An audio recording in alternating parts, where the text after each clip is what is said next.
Is it clear? Yes, sir. ಅರ್ಥ ಆಯ್ತಾ? Yes, sir. ಇನ್ನೊಂದು ನೋಡೋಣ. Yes, sir. Ready? Okay, sir. Okay.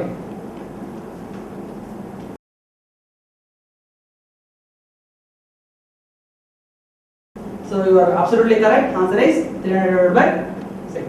So ಇಲ್ಲಿ So RR waves ನ ಮಧ್ಯದಲ್ಲಿ RR ಇಂಟರ್ವಲ್ ಅಲ್ಲಿ so 2 1 2 3 ಬಿಗ್ ಬಾಕ್ಸಸ್ ಇದೆ.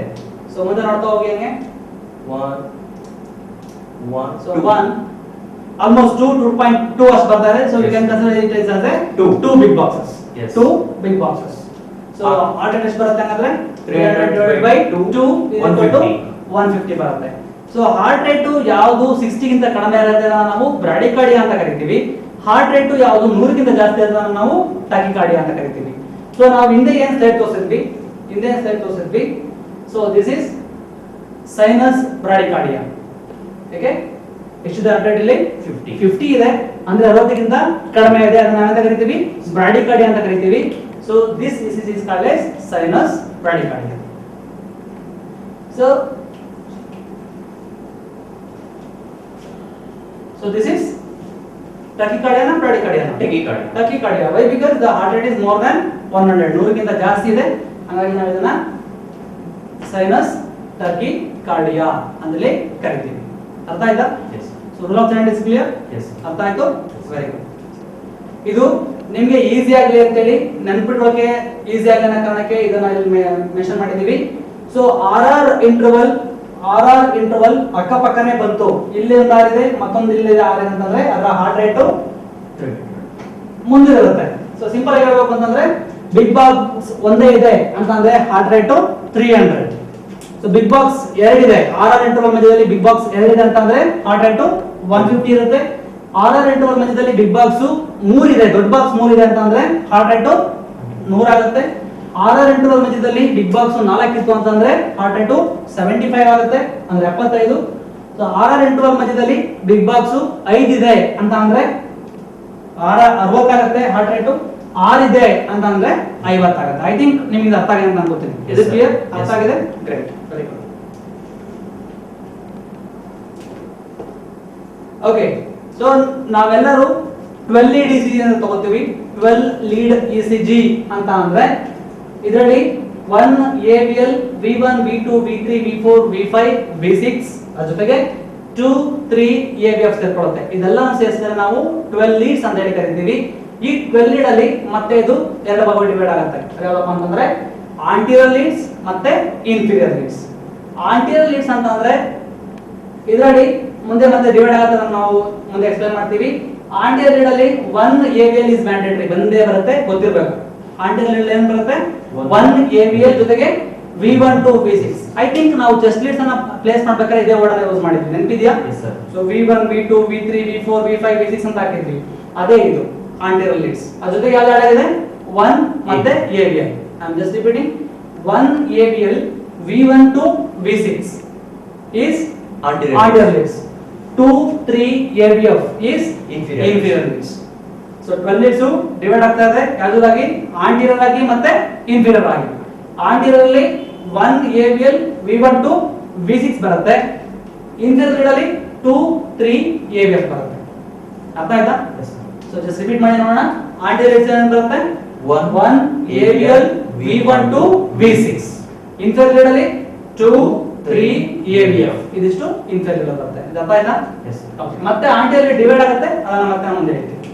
ಸೊ ನಾವು ಅವಾಗಲೇ ಮೆನ್ಷನ್ ಮಾಡಿತರ 1, 2, 3 AVR, AVL, AVF, V1 to V6 total 12 leads ಅನ್ನು ನಾವು ಇಲ್ಲಿ ಬರ್ಕೊಂಡಿದೀವಿ. ನಾವು ಅವಾಗಲೇ ಮೆನ್ಷನ್ ಮಾಡಿತರ AVR ಯಾವಾಗಲೂ ನೆಗೆಟಿವ್ ಟ್ರೇಸ್ ಅನ್ನು ಕೊಡುತ್ತೆ, ಹಂಗಾಗಿ ನಮ್ಮ ಈ ಲೀಡ್ಸ್ ಅಲ್ಲಿ ನಾವೆಲ್ಲೂ ಅದನ್ನ ಮೆನ್ಷನ್ ಮಾಡಿಲ್ಲ. ಸೊ 2, 3 AVF ಎಲ್ಲಿ ಬರುತ್ತೆ ಅಂತ ಹೇಳಿದ್ವಿ ನಾವು ಅವಾಗಲೇ? ಇನ್ಫೀರಿಯರ್ ಬರುತ್ತೆ. 1 AVL, V1 to V6 anterior ಬರುತ್ತೆ. ಸೊ ಈ ಆಂಟಿರಿಯರ್ ಅಲ್ಲಿ ಮತ್ತೆ 3 ಭಾಗ ಡಿವೈಡ್ ಆಗುತ್ತೆ. ನಾವು ಅವಾಗಲೇ ಡಿಸ್ಕಸ್ ಮಾಡಿದ್ವಿ, ನಾವು V1, V2 ಅಂತಕ್ಕಂಥ ಕ್ಯಾಮೆರಾಗಳನ್ನ ಸೆಪ್ಟಮ್ ಮೇಲೆ ಇಡ್ತಾ ಇದೀವಿ. ಹಂಗಾಗಿ ಇನ್ ಮುಂದೆ ಎಲ್ಲರೂ ನಾವು V1, V2 ಅಂತ ಅಂದ್ರೆ ಏನಂತ ಹೇಳಿದ್ವಿ ಅವಾಗಲೇ? ಸೆಪ್ಟಮ್ ಲೀಡ್ ಅಂತ ಹೇಳಿದ್ವಿ. ಅದೇ ರೀತಿ V3, V4 anterior lead. So 1 AVL, lateral leads. V5, V6 is lateral lead. ಈ 1 AVL ಅಂತಕ್ಕಂಥದ್ದು ಎಲ್ಲ ಆಂಟಿರಿಯರ್ ಬರುತ್ತೆ, ಗೊತ್ತಿರಬೇಕು. So 1 AVL is compulsory in anterior ಬಂದೇ ಬರುತ್ತೆ, ಅದು ಗೊತ್ತಿರಬೇಕು. ಸೆಪ್ಟಲ್ ಆಗಿರಲಿ, ಆಂಟೀರಿಯರ್ ಆಗಿರಲಿ, ಲ್ಯಾಟರಲ್ ಆಗಿರಲಿ. ಇದನ್ನ ಇನ್ನೊಂದು ತರ ಬೇಕಾದ್ರೆ ಹೇಳ್ಬೋದು, 1 AVL V1 to V3 is septal, 1 AVL V4 V5 V6 lateral ಆಧಾರ ಬೇಕಾದ್ರೆ ಹೇಳ್ಬೋದು. ಸೊ ಅಡ್ವಾನ್ಸ್ ಆಗಿ ಇತ್ತೀಚೆಗೆ ಏನ್ ಹೇಳ್ತಾರಪ್ಪ ಅಂತಂದ್ರೆ V1 V2 ಅಂತಂದ್ರೆ ಸೆಪ್ಟಲ್ ಲೀಡು, V3 V4 ಅಂತಂದ್ರೆ anterior lead, 1 AVL V5 V6 ಅಂತಂದ್ರೆ ಲ್ಯಾಟರಲ್ ಲೀಡ್ ಅಂತ ಹೇಳಿ ಹೇಳ್ತೀವಿ. ಅರ್ಥ ಆಯ್ತಾ? Yes sir. So total 12 leads ಇದೆ. ಅದರಲ್ಲಿ AVR ಯಾವಾಗಲೂ ಯಾವ್ದು ಕೊಡುತ್ತೆ? ಇದು ನೆಗೆಟಿವ್ ಅನ್ನ ಕೊಡುತ್ತೆ. ಸೊ ಹಾಗಾಗಿ ನಾವು ಅದನ್ನ ಸದ್ಯಕ್ಕೆ ನಾವು ರೂಪಾಯಿ ತೆಗೆದಿದ್ದೀವಿ. So 1 AVL V1 to V6 is called as anterior leads, 2 3 AVF is called as inferior leads. So anterior leads ಅಲ್ಲಿ ಮತ್ತೆ ಎಷ್ಟು ಗ್ರೂಪ್ಸ್? 3 ಸಬ್ ಗ್ರೂಪ್ಸ್, ಸೆಪ್ಟಲ್, anterior ಮತ್ತೆ lateral. ಸೆಪ್ಟಲ್ ಅಲ್ಲಿ V1 V2, anterior ಅಲ್ಲಿ V3 V4, lateral ಅಲ್ಲಿ 1 AVL V5 V6 ಬರುತ್ತೆ. ಅರ್ಥ ಆಯ್ತಾ? ನಾವು ಅವಾಗಲೇ ಮೆನ್ಷನ್ ಮಾಡಿದ್ದರ ಇವತ್ತು ನಮ್ಮ ಕ್ಲಾಸ್ ಅಲ್ಲಿ ನಾವು ಬೇಸಿಕ್ಸ್ ಮತ್ತೆ MI ಅನ್ನ ಮಾತ್ರ ಇಂಡಿಕೇಟ್ ಮಾಡ್ತಾ ಇದ್ವಿ. ನಾವು ಎಲ್ಲರೂ ಡಿಸ್ಕಸ್ ಮಾಡಿದ್ದು ಬರೀ ಬೇಸಿಕ್ಸ್ ಬಗ್ಗೆ. ಸೊ MI ಆದ್ರೆ ಏನೇನಾಗುತ್ತೆ? ನಾವೇನಾದ್ರೂ MS ಡಿಪಾರ್ಟ್ಮೆಂಟ್ ಇದ್ದೀವಿ ಅಥವಾ ICU ಅಲ್ಲಿ ಇದ್ದೀವಿ ಅಥವಾ ಪ್ಯಾರಾಮೆಡಿಕಲ್ ಆಂಬುಲೆನ್ಸ್ ಕೆಲಸ ಮಾಡ್ತಾ ಇದೀವಿ, ಅಲ್ಲೇನಾದ್ರೂ ಪೇಷಂಟ್ ನ MI ಅನ್ನ ಈಸಿಯಿಂದ ಡೆವಲಪ್ ಮಾಡಬೇಕು ಅಂತಂದ್ರೆ ಇದು ನಮಗೆ ಹೆಲ್ಪ್ ಆಗುತ್ತೆ. So something called as ST segments, ಅವಾಗ ನಾವು ಇದನ್ನ ಮೆನ್ಷನ್ ಮಾಡಿದ್ವಿ. S ಮತ್ತೆ T ಮಧ್ಯೆ ಇರತಕ್ಕಂತ ಗ್ಯಾಪ್ ನಾವು ST ಸೆಗ್ಮೆಂಟ್ಸ್ ಅಂತ ಕರೆದ್ವಿ. ಸೊ ST ಸೆಗ್ಮೆಂಟ್ಸ್ ಏನಾದ್ರೂ ಎಲಿವೇಟ್ ಆಗಿದ್ರೆ ಅಂದ್ರೆ ಐಸೋಲೇಟೆಡ್ ಲೈನ್ ಗಿಂತ ಮೇಲೆ ಹೋಗಿದ್ರೆ ಅದನ್ನ ನಾವು ಎಲಿವೇಶನ್ ಅಂತ ಕರಿತೀವಿ. ಐಸೋಲೇಟೆಡ್ ಲೈನ್ ಗಿಂತ ಏನಾಗಿದ್ರೆ ಮೇಲೆ ಹೋಗಿದ್ರೆ ST ಸೆಗ್ಮೆಂಟ್ ಎಲಿವೇಶನ್ಸ್ ಅಂತ ಕರಿತೀವಿ. ಈ ರೀತಿ ST ಸೆಗ್ಮೆಂಟ್ ಎಲಿವೇಶನ್ಸ್ ಏನಾದ್ರೂ ನಮ್ಮ ECG ಅಲ್ಲಿ ಕಾಣಿಸ್ತಾ ಇದೆ ಅಂತಂದ್ರೆ it means your patient is in AMI, acute myocardial infarction stage ಅಲ್ಲಿ ಇದ್ದಾರೆ ಅಂತ ಅರ್ಥ. ನಾವು ನಮ್ಮ ಸೆಷನ್ ನ ಸ್ಟಾರ್ಟಿಂಗ್ ಅಲ್ಲಿ ಹೇಳಿದ್ವಿ, ಇಸ್ಕಿಮಿಯಾ ಅಂತ ಅಂದ್ರೆ ಬ್ಲಡ್ ಸಪ್ಲೈ ಕಡಿಮೆ ಆಗಿದೆ ಅಂತ ಅರ್ಥ. ಇನ್ಫಾರ್ಕ್ಷನ್ ಅಂತಂದ್ರೆ ಅಲ್ಲಿರ್ತಕ್ಕಂಥ ಮಯೋಕಾರ್ಡಿಯಲ್ ಸೆಲ್ಸ್ ಮತ್ತೆ ಮಯೋಕಾರ್ಡಿಯಲ್ ಇದು ಕಂಪ್ಲೀಟ್ ಆಗಿ ಡೆತ್ ಆಗಿದೆ, ಕಂಪ್ಲೀಟ್ ಬ್ಲಡ್ ಸಪ್ಲೈ ಸ್ಟಾಪ್ ಆಗಿದೆ ಅಂತ ಅರ್ಥ. ಈ ರೀತಿ ST ಸೆಗ್ಮೆಂಟ್ ಎಲಿವೇಶನ್ಸ್ ಏನಾದ್ರು ಕಾಣಿಸ್ತಾ ಇದೆ ಅಂತ ಅಂದ್ರೆ ಏನರ್ಥ ಅಂದ್ರೆ ಕಂಪ್ಲೀಟ್ ಮಯೋಕಾರ್ಡಿಯಲ್ ಸೆಲ್ಸ್ ಅಲ್ಲಿಗೆ ಬ್ಲಡ್ ಸಪ್ಲೈ ಕಂಪ್ಲೀಟ್ ಆಗಿ ಸ್ಟಾಪ್ ಆಗಿದೆ ಅನ್ನೋದನ್ನ ಇದು ಇಂಡಿಕೇಟ್ ಮಾಡುತ್ತೆ. ಇದರಲ್ಲಿ ಅಗೇನ್ 2 ಟೈಪ್ಸ್ ಇದೆ, ಆಂಟೀರಿಯರ್ MI ಮತ್ತೆ ಇನ್ಫೀರಿಯರ್ MI ಅಂತ. ಆಂಟೀರಿಯರ್ MI ಮತ್ತೆ ಇನ್ಫೀರಿಯರ್ MI. ಸೊ ನಾವು ಅವಲೇ ಲೀಡ್ಸ್ ಅನ್ನ ಹೇಳ್ಬೇಕಾದ್ರೆ ಹೇಳ್ತಾ ಇದ್ವಿ 1 AVL V1 to V6, 1 AVL V1 to V6 ಇದನ್ನ ಏನಂತ ಕರೀತೀವಿ? ಆಂಟೀರಿಯರ್ ಲೀಡ್ಸ್ ಅಂತ ಕರೀತೀವಿ. ಈ ಆಂಟೀರಿಯರ್ ಲೀಡ್ಸ್ ಅಲ್ಲಿ ಅಂದ್ರೆ 1 AVL V1 to V6 ಅಲ್ಲಿ ಏನಾದ್ರೂ ಎಲಿವೇಶನ್ಸ್ ಕಂಡು ಬಂದ್ರೆ we call it as anterior myocardial infarction. anterior myocardial infarction. ಸಾಮಾನ್ಯವಾಗಿ ನೀವು ಇಲ್ಲಿ ಕ್ಲಿನಿಕಲ್ ಫೀಚರ್ಸ್ ಅನ್ನು ನೋಡಿದ್ರಿ ಅಂತ ಅಂದ್ರೆ ಪೇಷಂಟ್ ಗೆ ಹೈಪರ್ ಟೆನ್ಷನ್ ಇರುತ್ತೆ, ಜೊತೆಗೆ ಟೈಕಾರ್ಡಿಯಾ ಇರುತ್ತೆ, ಅಂದ್ರೆ BP ಜಾಸ್ತಿ ಆಗಿರುತ್ತೆ, ಅದರ ಜೊತೆಗೆ ಪಲ್ಸ್ ರೇಟ್ ಕೂಡ ಜಾಸ್ತಿ ಆಗಿರುತ್ತೆ. ಇಲ್ಲಿ ಆಂಟೀರಿಯರ್ ಮಯೋಕಾರ್ಡಿಯಲ್ ಇನ್ಫಾರ್ಕ್ಷನ್. ಸೊ ಕೆಲವು ECG ಗಳಿದಾವೆ, ಅದನ್ನ ನೋಡ್ತಾ ಹೋಗೋಣ, ಅವಾಗ ನಿಮ್ಗೆ ಐಡಿಯಾ ಬರುತ್ತೆ ಹೆಂಗಿರುತ್ತೆ ಅಂತ. ಸೊ ಇಲ್ಲಿ V1 ಎಲಿವೇಟ್ ಆಗಿದೆ, V2 ಕೂಡ ಎಲಿವೇಟ್ ಆಗಿದೆ, V3 ಕೂಡ ಎಲಿವೇಟ್ ಆಗಿದೆ, V4 ST ಸೆಗ್ಮೆಂಟ್ ಎಲಿವೇಶನ್ಸ್ ಇದೆ, V5 ST ಸೆಗ್ಮೆಂಟ್ ಎಲಿವೇಶನ್ಸ್ ಇದೆ, V6 ಕೂಡ ST ಸೆಗ್ಮೆಂಟ್ ಎಲಿವೇಶನ್ಸ್ ಇದೆ. ಅದರ ಜೊತೆಗೆ 1 ST ಸೆಗ್ಮೆಂಟ್ ಎಲಿವೇಶನ್ಸ್ ಇದೆ, again AVL 1 AVL V1 to V6 ಎಲ್ಲಾ ಇದರಲ್ಲೂ ಕೂಡ ST ಸೆಗ್ಮೆಂಟ್ ಎಲಿವೇಶನ್ಸ್ ಇದ್ರೆ ಇದನ್ನ ನಾವು ಎಕ್ಸ್ಟೆನ್ಸಿವ್ ಆಂಟೀರಿಯರ್ ಮಯೋಕಾರ್ಡಿಯಲ್ ಇನ್ಫಾರ್ಕ್ಷನ್ ಅಂತ ಕರೀತೀವಿ. Extensive anterior myocardial infarction. ಬರೀ V1 V2 ಇದ್ರೆ ಸೆಪ್ಟಲ್, ನಾವು ಡಿಸ್ಕಸ್ ಮಾಡಿದ್ವಿ. V1 V2 septal, V3 V4 anterior, 1 AVL V5 V6 lateral, ನಾವು ಡಿಸ್ಕಸ್ ಮಾಡಿದ್ವಿ. ಸೊ ಹಿಂಗ್ ಬೇಕಾದ್ರೆ ಹೇಳ್ಬೋದು, ಅಥವಾ 1 2 V1 V2 V3 V4 ಇದನ್ನ ಕಂಪ್ಲೀಟ್ ಆಗಿ ಕೂಡ ಆಂಟೀರಿಯರ್ ಅಂತ ಕನ್ಸಿಡರ್ ಮಾಡ್ತಾರೆ. 1 AVL V5 V6 ಲ್ಯಾಟರಲ್ ಅಂತ ಹೇಳಿ ಕೂಡ ಕನ್ಸಿಡರ್ ಮಾಡ್ತಾರೆ. ಎನಿಯೋ ST ಸೆಗ್ಮೆಂಟ್ ಎಲಿವೇಶನ್ಸ್ ಆಗಿದೆ ಅಂತ ಅಂದ್ರೆ it means your patient is in acute myocardial infarction stage ಅದನ್ನ ಅದು ಇಂಡಿಕೇಟ್ ಮಾಡುತ್ತೆ. ಇವಾಗ ಡಿಸ್ಕಸ್ ಮಾಡಿದ್ದು ಆಂಟೀರಿಯರ್ ಬಗ್ಗೆ. ಇನ್ನು ಮುಂದೆ ನಾವು ಹೇಳ್ತಾ ಇರೋದು ಇನ್ಫೀರಿಯರ್ ಮಯೋಕಾರ್ಡಿಯಲ್ ಇನ್ಫಾರ್ಕ್ಷನ್ ಅಂದ್ರೆ ಯಾವ ರೀತಿ ಆಗಿರುತ್ತೆ ಅಂತ ಹೇಳಿ. ಸೊ ನಾವು ಅವಾಗ ಹೇಳಿದ್ವಿ lead 2 lead 3 AVF, lead 2 lead 3 AVF ಏನ್ ಇಂಡಿಕೇಟ್ ಮಾಡುತ್ತೆ? ಇನ್ಫೀರಿಯರ್ ಲೀಡ್ ಆಗಿ ಕೆಲಸ ಮಾಡುತ್ತೆ. ಸೊ ಲೀಡ್ 2 ಅಲ್ಲಿ ಲೀಡ್ 3 ಅಲ್ಲಿ AVF ಅಲ್ಲಿ ST ಸೆಗ್ಮೆಂಟ್ಸ್ ಎಲಿವೇಶನ್ಸ್ ಆಗಿದೆ, ಏನಾಗಿದೆ ಸೆಗ್ಮೆಂಟ್ಸ್ ಎಲಿವೇಟ್ ಆಗಿದೆ. ಈ ರೀತಿ ಎಲಿವೇಷನ್ಸ್ ಇತ್ತು ಅಂತಂದ್ರೆ ಇಲ್ಲಿ ಲೀಡ್ 2 ಅಲ್ಲಿ ಎಲಿವೇಷನ್ಸ್ ಇದೆ, ಲೀಡ್ 3 ಅಲ್ಲಿ ಎಲಿವೇಷನ್ಸ್ ಇದೆ, ಮತ್ತೆ AVF ಅಲ್ಲಿ ಕೂಡ ಎಲಿವೇಷನ್ಸ್ ಇದೆ. ಈ ರೀತಿ ಎಲಿವೇಷನ್ಸ್ ಇದೆ ಅಂತಂದ್ರೆ we call it as inferior myocardial infarction ಅಂತ ಕರಿತೀವಿ. ಏನಂತ ಕರಿತೀವಿ? ಇನ್ಫೀರಿಯರ್ ಮಯೋಕಾರ್ಡಿಯಲ್ ಇನ್ಫಾರ್ಕ್ಷನ್ ಅಂತ ಕರಿತೀವಿ. ಸಾಮಾನ್ಯವಾಗಿ ನೀವು ಕ್ಲಿನಿಕಲ್ ಫೀಚರ್ಸ್ ಅನ್ನು ನೋಡಿದ್ರೆ ಅಂತಂದ್ರೆ ಇನ್ಫೀರಿಯರ್ ಮಯೋಕಾರ್ಡಿಯಲ್ ಇನ್ಫಾರ್ಕ್ಷನ್ ಅಲ್ಲಿ ಹೈಪೋಟೆನ್ಷನ್ ಇರುತ್ತೆ ಮತ್ತೆ ಬ್ರಾಡಿಕಾರ್ಡಿಯಾ ಇರುತ್ತೆ. ಹೈಪೋಟೆನ್ಷನ್ ಅಂತಂದ್ರೆ BP ಕಡಿಮೆ ಆಗಿರೋದು, ಬ್ರಾಡಿಕಾರ್ಡಿಯಾ ಅಂತಂದ್ರೆ ಹಾರ್ಟ್ ರೇಟ್ 60ಕ್ಕಿಂತ ಕಡಿಮೆ ಇರೋದು. ಅದು ನಮಗೆ ಸಾಮಾನ್ಯವಾಗಿ ಕಂಡು ಬರುತ್ತೆ ಇನ್ಫೀರಿಯರ್ ಮಯೋಕಾರ್ಡಿಯಲ್ ಇನ್ಫಾರ್ಕ್ಷನ್ ಅಲ್ಲಿ ಕಂಡು ಬರುತ್ತೆ.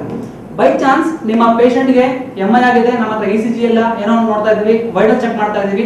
ವೈಟಲ್ಸ್ ಅನ್ನ ಚೆಕ್ ಮಾಡಿದಾಗ ಅವರ BP ಕಡಿಮೆ ಆಗ್ತಾ ಇದ್ದು ಹಾರ್ಟ್ ರೇಟು ಜಾಸ್ತಿ ಆಗ್ತಾ ಇದೆ ಅಂತ ಅಂದ್ರೆ ನಮ್ಮ ಪೇಷಂಟ್ ಕಾರ್ಡಿಯೋಜೆನಿಕ್ ಶಾಕ್ ಗೆ ಹೋಗ್ತಾ ಇದ್ದಾರೆ ಅಂತ ಅರ್ಥ. ಸೊ BP ಏನಾಗ್ತಾ ಇದೆ? ಕಡಿಮೆ ಆಗ್ತಾ ಇದೆ, ಅದ್ರ ಜೊತೆಗೆ ಹಾರ್ಟ್ ರೇಟು ಜಾಸ್ತಿ ಆಗ್ತಾ ಇದೆ. ಹಂಗಿದ್ರೆ ಏನರ್ಥ? ಕಾರ್ಡಿಯೋಜೆನಿಕ್ ಶಾಕ್ ಗೆ ಪೇಷಂಟ್ ಹೋಗ್ತಾ ಇದ್ದಾರೆ ಅಂತ ಅರ್ಥ. Is it clear? ಅರ್ಥ ಆಯ್ತಾ? ಅರ್ಥ ಆಯ್ತಾ? So 1 AVL V1 to V6 is anterior lead, 2 3 AVF is inferior lead. anterior lead segment evaluation ಇತ್ತು ಅಂತಂದ್ರೆ ಎಕ್ಸ್ಟೆನ್ಸಿವ್ anterior ಅಂತ ಕರಿತೀವಿ. ಎಲ್ಲರೂ ಇದ್ರೆ 2 3 AVF ಇತ್ತು ಅಂತಂದ್ರೆ ಇನ್ಫೀರಿಯರ್ ಮಯೋಕಾರ್ಡಿಯಲ್ ಇನ್ಫಾರ್ಕ್ಷನ್ ಅಂತ ಹೇಳಿ ಕರಿತೀವಿ. ಸೊ ಒಂದು ಪಾಯಿಂಟ್ ನೀವು ಚಾನೆಲ್ ಬಿಟ್ಕೋಬೇಕು, ಏನಪ್ಪಾ ಅಂತಂದ್ರೆ ಎಲ್ಲಾ ಟೈಮಲ್ಲೂ ಎಸ್ ಸೆಗ್ಮೆಂಟ್ ಎಲಿವೇಷನ್ಸ್ ಆಗಲಿ ಅಂತಾನೆ ಎಕ್ಸ್ಪೆಕ್ಟ್ ಮಾಡಕ್ಕಾಗಲ್ಲ. ಬೈ ಚಾನ್ಸ್ ನಿಮ್ಮ ಪೇಷಂಟ್ ಗೆ ಕ್ಲಿನಿಕಲ್ ಫೀಚರ್ಸ್ MI ನ ಕ್ಲಿನಿಕಲ್ ಫೀಚರ್ಸ್ ಇತ್ತು ಅಂತಂದ್ರೆ ಚೆಸ್ಟ್ ಪೇನ್ ಆಗಿರಬಹುದು, crushing chest pain, radiating to left hand, sweating, ಜಾಗ್ ರೇಡಿಯೇಟ್ ಆಗ್ತಾ ಇದೆ, ಬ್ಯಾಕ್ ರೇಡಿಯೇಟ್ ಆಗ್ತಾ ಇದೆ, ಮತ್ತೆ ಅದಕ್ಕಿಂತ ಮತ್ತೆ ಒಂದ್ಸಲ ಆಗಿತ್ತು ಅಂತ ಅನ್ಬೇಕಾದ್ರೆ ನಮ್ಮ ECG ಅಲ್ಲಿ ಏನಾದ್ರೂ ಎಲಿವೇಷನ್ಸ್ ಕಾಣಿಸ್ತಾ ಇಲ್ಲ ಅಂತ ಅಂದ್ರೆ ಆ ಪೇಷಂಟ್ ಗೆ MI ಆಗಿಲ್ಲ ಅಂತ ಅರ್ಥ ಅಲ್ಲ. ಆ ಪೇಷಂಟ್ ನ ನೀವು MI ಪೇಷಂಟ್ ತರನೇ ಟ್ರೀಟ್ ಮಾಡ್ಬೇಕಾಗುತ್ತೆ. ಯಾಕಪ್ಪ ಅಂತಂದ್ರೆ ನಮ್ಮ ECG ಅಲ್ಲಿ ಟೈಮ್ ಸ್ವಲ್ಪ ಲೇಟ್ ಆಗ್ಬೋದು ಎಕ್ಸ್ಟರ್ನಲ್ ಎಲಿವೇಷನ್ಸ್ ಕಾಣಕ್ಕೆ, ಆದ್ರೆ ಆ ಪೇಷಂಟ್ ನ ಕ್ಲಿನಿಕಲ್ ಫೀಚರ್ಸ್ ಅನ್ನ ನೋಡಿ ಮೊದಲು ಟ್ರೀಟ್ ಮಾಡಬೇಕು. ಯಾಕಪ್ಪ ಅಂತಂದ್ರೆ ಮೆಷಿನ್ಸ್ ಯಾವಾಗಲೂ ಪರ್ಫೆಕ್ಟ್ ಆಗಿ ರೀಡಿಂಗ್ ಅನ್ನ ಕೊಡುತ್ತೆ ಅಂತ ಹೇಳಕ್ಕೆ ಬರಲ್ಲ. ಮೆಷಿನ್ಸ್ ಏನಾದ್ರು ತಪ್ಪಾಗಿರ್ಬೋದು, ಹಂಗಂತ ಹೇಳಿ ಪೇಷಂಟ್ ಗೆ ಟ್ರೀಟ್ಮೆಂಟ್ ಮಾಡೋದೇ ಇರಬಾರ್ದು. This is very very important. Elevations ಆಗಿಲ್ಲ ಅಂತ ಅಂದ್ರೆ MI ಆಗಿಲ್ಲ ಅಂತ ಅರ್ಥ ಅಲ್ಲ. ಕ್ಲಿನಿಕಲ್ ಫೀಚರ್ಸ್ ಅನ್ನ ನೋಡಿ ಪೇಷಂಟ್ ನ ಟ್ರೀಟ್ ಮಾಡ್ಬೇಕಾಗತ್ತೆ. Is it clear? ಅರ್ಥ ಆಯ್ತಾ? ಸೊ ECG ಅಲ್ಲಿ ಈ ರೀತಿ PQRST, PQRST, PQRST ಈ ರೀತಿ ರೆಗ್ಯುಲರ್ ಬರ್ತಾ ಇದೆ ಅಂತಂದ್ರೆ ನಾವು ನಾರ್ಮಲ್ ರಿದಮ್ ಅಂತ ಕರಿತೀವಿ. ಸೊ ನಾವು ಅವಾಗಲೇ ಮೆನ್ಷನ್ ಮಾಡಿದ್ದರ ಈ ಮಧ್ಯ ಗ್ಯಾಪ್ ಏನಿದೆ S ಮತ್ತೆ T ಮಧ್ಯ ಗ್ಯಾಪ್ ಗೆ ನಾವು ST ಸೆಗ್ಮೆಂಟ್ಸ್ ಅಂತ ಹೇಳಿ ಕರೆದ್ವಿ. ಈ ST ಸೆಗ್ಮೆಂಟ್ಸ್ ಏನಾದ್ರೂ ಎಲಿವೇಟ್ ಆಗಿದ್ರೆ ST ಸೆಗ್ಮೆಂಟ್ಸ್ ಎಲಿವೇಷನ್ಸ್ ಕಾಣಿಸ್ತಿದೆಯಲ್ಲ, ಈ ರೀತಿ ಎಲಿವೇಟ್ ಆಗಿತ್ತು ಅಂತಂದ್ರೆ we call it as AMI acute myocardial infarction ಆಗಿದೆ ಅಂತ ಇಂಡಿಕೇಟ್ ಮಾಡುತ್ತೆ. ಅದೇ ರೀತಿ ST ಸೆಗ್ಮೆಂಟ್ ಡಿಪ್ರೆಸ್ ಆಗಿದ್ರೆ ಅಂದ್ರೆ ಕೆಳಗಡೆ ಈ ರೀತಿ ಹೋಗಿದೆ ಅಂತಂದ್ರೆ ಇದು ಮಯೋಕಾರ್ಡಿಯಲ್ ಇಸ್ಕಿಮಿಯಾನ ಇಂಡಿಕೇಟ್ ಮಾಡುತ್ತೆ. ಮಯೋಕಾರ್ಡಿಯಲ್ ಇಸ್ಕಿಮಿಯಾನ ಇಂಡಿಕೇಟ್ ಮಾಡುತ್ತೆ. I'm just repeating. So ST segment elevations ಆಗಿತ್ತು ಅಂತ ಅಂದ್ರೆ acute myocardial infarction. ST segment depress ಆಗಿತ್ತು ಅಂತಂದ್ರೆ myocardial ischemia. ನಾವು ಆಲ್ರೆಡಿ ಮೆನ್ಷನ್ ಮಾಡಿದ್ದರ ಇಸ್ಕಿಮಿಯಾ ಈ ರೀತಿ ಇದೆ, ಡಿಪ್ರೆಸ್ ಆಗಿದೆ ಅಂತಂದ್ರೆ ಜಸ್ಟ್ ಬ್ಲಡ್ ಸಪ್ಲೈ ಈಗ ತಾನೇ ಕಡಿಮೆ ಆಗ್ತಾ ಇದೆ, ಕಂಪ್ಲೀಟ್ ಕಡಿಮೆ ಆಗಿಲ್ಲ. ಇಲ್ಲಿ ಕಂಪ್ಲೀಟ್ ಬ್ಲಡ್ ಸಪ್ಲೈ ಸ್ಟಾಪ್ ಆಗಿದೆ ಅನ್ನೋದನ್ನ ಇಂಡಿಕೇಟ್ ಮಾಡುತ್ತೆ. ಸೊ ST segment ಎಲಿವೇಷನ್ಸ್ ಇರಲೇಬೇಕು ಅಂತ ಏನಿಲ್ಲ. ಸಮ್ ಟೈಮ್ಸ್ ECG ನಾರ್ಮಲ್ ಆಗಿ ಕಾಣಿಸಬಹುದು, ಆದ್ರೂ ಕೂಡ ಪೇಷಂಟ್ ಗೆ MI ಇರಬಹುದು. ಅಲ್ಲಿ ನೀವು ಕ್ಲಿನಿಕಲ್ ಫೀಚರ್ಸ್ ಅನ್ನ ನೋಡಿ ಪೇಷಂಟ್ ಗೆ ಟ್ರೀಟ್ ಮಾಡಬೇಕಾಗುತ್ತೆ. ಏನ್ ನೋಡಬೇಕು?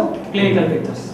Example, so crushing chest pain, radiating chest pain ಅಂದ್ರೆ ಲೆಫ್ಟ್ ಹ್ಯಾಂಡ್ ಗೆ ರೇಡಿಯೇಟ್ ಆಗ್ತಿರುತ್ತೆ, ಜಾಬ್ ರೇಡಿಯೇಟ್ ಆಗ್ತಿರುತ್ತೆ, ಬ್ಯಾಕ್ ರೇಡಿಯೇಟ್ ಆಗ್ತಿರುತ್ತೆ, ಎಲ್ಲ ಆಗ್ತಾ ಇದೆ ಅಂತ ಅಂದ್ರೆ ಜೊತೆಗೆ ಸ್ವೆಟ್ಟಿಂಗ್ ಇದೆ ಸಿಕ್ಕಾಪಟ್ಟೆ, ಈ ಒಂದು AC ರೂಮ್ ಕೂತಿದ್ರು ಕೂಡ ಸಿಕ್ಕಾಪಟ್ಟೆ ಬರ್ತಾ ಇದ್ದಾನೆ ಅಂತಂದ್ರೆ ಅದೆಲ್ಲ ಕ್ಲಿನಿಕಲ್ ಫೀಚರ್ಸ್ ಆಗಿ ಕನ್ವರ್ಟ್ ಆಗುತ್ತೆ. ಅದೆಲ್ಲ ಇತ್ತು ಅಂತಂದ್ರೆ ST segment ಎಲಿವೇಷನ್ಸ್ ಇರಲಿ ಅಂತ ಹೇಳಿ ಎಕ್ಸ್ಪೆಕ್ಟ್ ಮಾಡೋ ಅಗತ್ಯ ಇಲ್ಲ. You can treat the patient as a MI patient. ಈ ಅರ್ಥ ಆಯ್ತಾ? 2 3 AVF 2 3 AVF ಅಂತ ಅಂದ್ರೆ ಇನ್ಫೀರಿಯರ್ ವಾಲ್ MI ಇಂಡಿಕೇಟ್ ಮಾಡುತ್ತೆ. ಇನ್ಫೀರಿಯರ್ ಅಂದ್ರೆ ಕೆಳಭಾಗದ್ದು. ಸೊ ನಾವೇನ್ ಮಾಡ್ತಿದೀವಿ, ನಮ್ಮ ಎಲ್ಲಾ ಕ್ಯಾಮೆರಾಗಳನ್ನ ಹೃದಯದ ಎಡಭಾಗಕ್ಕೆ ಮಾತ್ರ ಇಟ್ಟಿದ್ದೀವಿ, ಬಲಭಾಗಕ್ಕೆ ಯಾವುದೇ ರೀತಿ ಕ್ಯಾಮೆರಾಗಳನ್ನ ಇಟ್ಟಿಲ್ಲ. V1 V2 V3 V4 V5 ಏನ್ ಇಟ್ಟಿದ್ದೀವಿ ಇದೆಲ್ಲ ನಾವು ಇಟ್ಟಿರ್ತಕ್ಕಂಥದ್ದಿಗೆ ಎಡಭಾಗಕ್ಕೆ, ಬಟ್ ಬಲಭಾಗದಲ್ಲಿ ಏನಾಗಿದೆ ಅಂತ ನಮಗೆ ಗೊತ್ತಿಲ್ಲ. ಇನ್ಫೀರಿಯರ್ ಅಂದ್ರೆ ಕೆಳಭಾಗದ ಕ್ಯಾಮೆರಾಗಳ ಮುಖಾಂತರ ಹಾರ್ಟ್ ನ ಕೆಳಭಾಗದಲ್ಲಿ ಫಾರ್ಮ್ ಇದೆ ಅನ್ನೋದು ಗೊತ್ತಾಗ್ತಾ ಇರೋದಕ್ಕೆ ನಾವು ಅದನ್ನ ಕನ್ಫರ್ಮ್ ಮಾಡ್ಕೊಳ್ಳೋಕೋಸ್ಕರ ಏನ್ ಮಾಡ್ಬೇಕಾಗತ್ತಪ್ಪ ಅಂತಂದ್ರೆ ಇಫ್ ದೇರ್ ಎನಿ ಚೇಂಜಸ್ ಏನ್ ಬೇಕಾಗಿರಲಿ 2 3 AVF ಅಲ್ಲಿ ಯಾವುದೇ ಚೇಂಜಸ್ ಬಂದ್ರು ಕೂಡ ನಾವು ಲೀಡ್ಸ್ ಅನ್ನ ನಾವೇನು V1 V2 V3 ಅಂತ ಹಾಕ್ತಿದೀವಿ ಅದನ್ನ ಉಲ್ಟಾ ಹಾಕಿ ರೈಟ್ ಸೈಡ್ ECG ಅನ್ನ ಮಾಡ್ಬೇಕಾಗತ್ತೆ. ಏನ್ ಮಾಡ್ಬೇಕು? Right side ECG. ಯಾವಾಗ 2 3 AVF ಅಲ್ಲಿ ಏನಾದ್ರು ಚೇಂಜಸ್ ಬಂತು ಅಂತಂದ್ರೆ ರೈಟ್ ಸೈಡೆಡ್ ECG ಅನ್ನ ಮಾಡಬೇಕು. ಅರ್ಥ ಆಯ್ತಾ?